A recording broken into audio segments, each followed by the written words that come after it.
চট্টগ্রাম নগরীর পাহাড়তলী এলাকায় শীতবস্ত্র বিতরণ করা হয়েছে। গতকাল বিকেলে নগরীর পাহাড়তলী বাজার এলাকায় বিএনপির নির্বাহী কমিটির ভাইস চেয়ারম্যান সাবেক মন্ত্রী আব্দুল্লাহ আল নোমানের উদ্যোগে এই শীতবস্ত্র বিতরণ করা হয়। এ সময় 1000 পিস কম্বল বিতরণ করা হয় হতদরিদ্রদের মাঝে। উক্ত অনুষ্ঠানটি শুরু হয় ওয়ার্ড বিএনপির সাধারণ সম্পাদক আশরাফ খানের সঞ্চালনায়। অনুষ্ঠান সভাপতিত্ব করেন ওয়ার্ড বিএনপির সভাপতি খাজা আলাউদ্দিন। অনুষ্ঠানে প্রধান অতিথি হিসেবে উপস্থিত ছিলেন বিএনপি নেতা আব্দুল্লাহ আল নোমানের সুযোগ্য পুত্র ও তরুণ রাজনীতিবিদ, ইস্ট ডেল্টা ইউনিভার্সিটির ভাইস চেয়ারম্যান সাইদ আল নোমান তুর্য।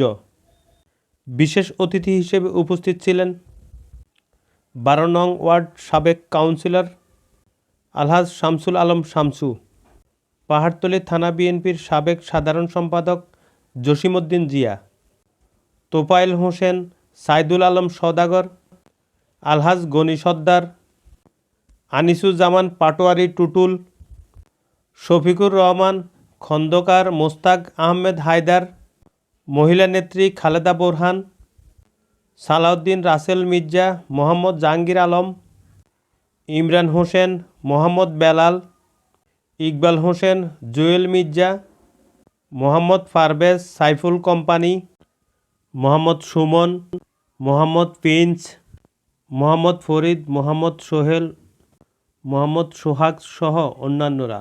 এই সময় প্রধান অতিথি তরুণ রাজনীতিবিদ সাইদ আল নোমান তুর্জয় বলেন, দেশনেত্রী বেগম খালেদা জিয়ার নামটি চট্টগ্রামের লালদিঘি ময়দান থেকে ঘোষণা করেছিলেন আব্দুল্লাহ আল নোমান।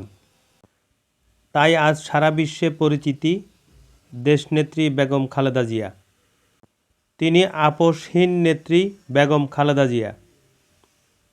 আরে আপনি আমার জন্য চিন্তা করেন কিনা মহাশয়? যদি করেন তাহলে আপনি আমাদের নেতা, না হলে আবার কিসের নেতা? এই চিন্তা করবার মানুষ শহীদ প্রেসিডেন্ট জিয়াউর রহমান ছিলেন। আপনারা গুগল, আপনাদের সবার হাতে মোবাইল আছে, তার কয়েকটা বক্তব্য শুনলে বুঝে যাবেন, তার চোখে মুখে শব্দে আপনারা বুঝবেন একজন মানব প্রেমী।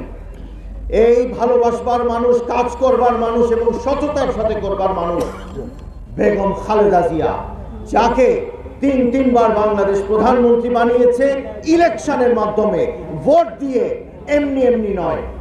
সেই মানুষটিকে আপনাদের নেতা আব্দুল্লাহ আল নোমান দেশনেত্রী এই শব্দে ভূষিত করেছিলেন লালদিঘির ময়দানে, আমাদের চট্টগ্রামে। এই দেশনেত্রী, কোটি কোটি মানুষ তাকে দেশনেত্রী হিসেবে চেনে এবং সেই দেশনেত্রী নামটি চট্টগ্রামবাসী দিয়েছিল আব্দুল্লাহ আল নোমানের মাধ্যমে। সেই নেত্রীকে দেখলে আপনাদের বুঝবেন যে কেমন হতে হয় একজন রাজনীতিবিদ। তার চোখে মুখে শব্দে কিভাবে মানুষের জন্য প্রেম, মানুষের জন্য ভালোবাসা।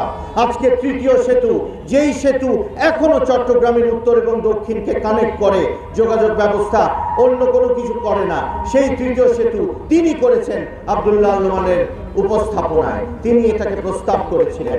এই চট্টগ্রামের শিক্ষা বোর্ড বেগম খালেদা জিয়া করে দিয়েছিলেন আব্দুল্লাহ আল নোমানের প্রস্তাবনায়।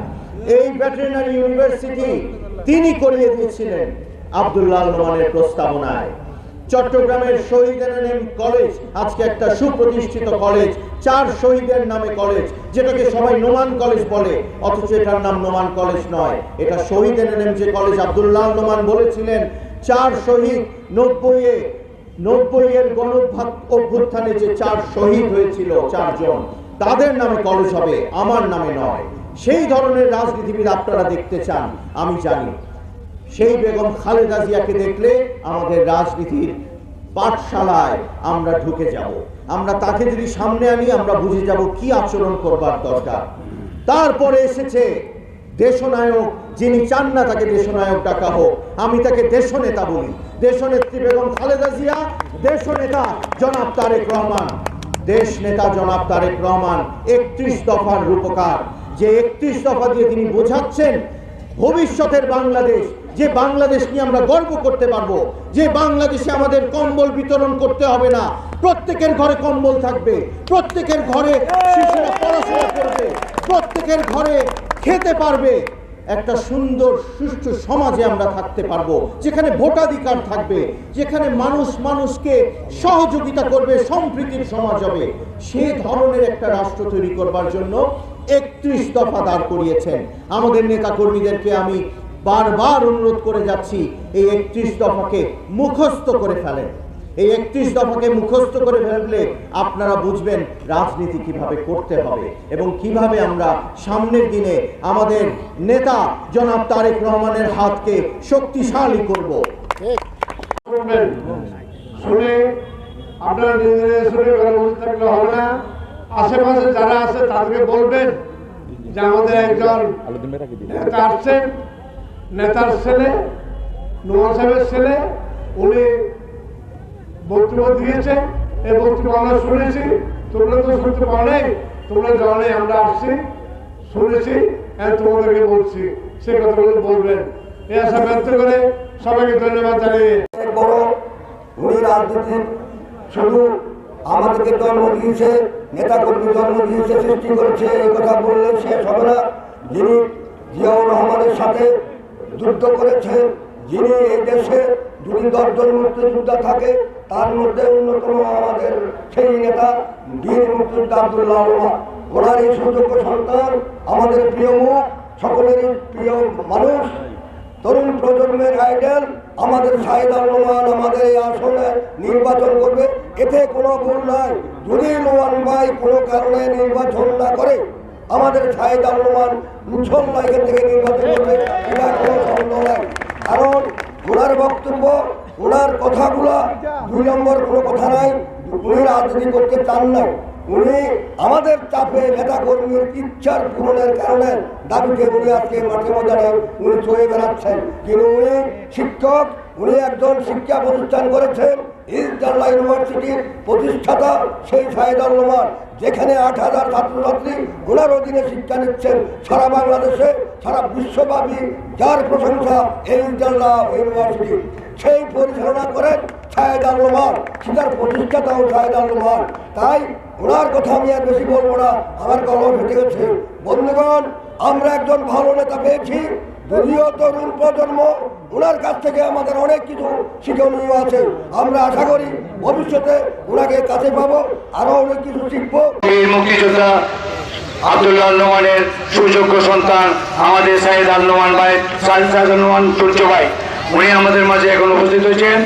এবং আরো যারা এখানে ভাই ও বোনেরা যারা আছেন, সবাইকে আমি আন্তরিকভাবে সালাম জানাই। আসসালামু আলাইকুম ওয়া রাহমাতুল্লাহি ওয়া বারাকাতুহু। আজকে বেশি বক্তব্য দিতে পারবো না, যেহেতু সন্ধ্যা হয়ে যাচ্ছে। আমাদের এখানে একটা কথাই বলবো যে আমরা যে এত সুন্দর জিনিস আয়োজন করতে পেরেছি, এটার মাঝে আমাদের অঙ্গ সংগঠন যারা আজকে আমাদেরকে সঙ্গ দিয়েছে, তাদেরকে সবাইকে আমি আন্তরিকভাবে ধন্যবাদ জানাই। এবং সামনে আরো যাতে এভাবে সুন্দরভাবে প্রোগ্রাম করতে পারি, একসাথে দলমত সবাইকে যাতে গ্রুপিং না নগ্ন গ্রুপিং থেকে আমরা বেরিয়ে আসতে পারি, আমি সবার কাছে দোয়া চাই। এবং সবাই নোমান ভাইয়ের জন্য দোয়া করবেন।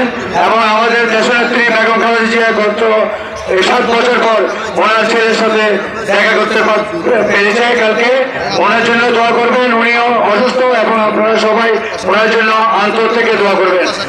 এবং আমার শামসু আঙ্কেল এবং আমাদের নোমান ভাই জন্য আবার বলতেছি, ওদের জন্য দোয়া করবেন। ওরা অসুস্থ আছে, যাতে সুস্থভাবে আমাদের মাঝে ফিরে আসে।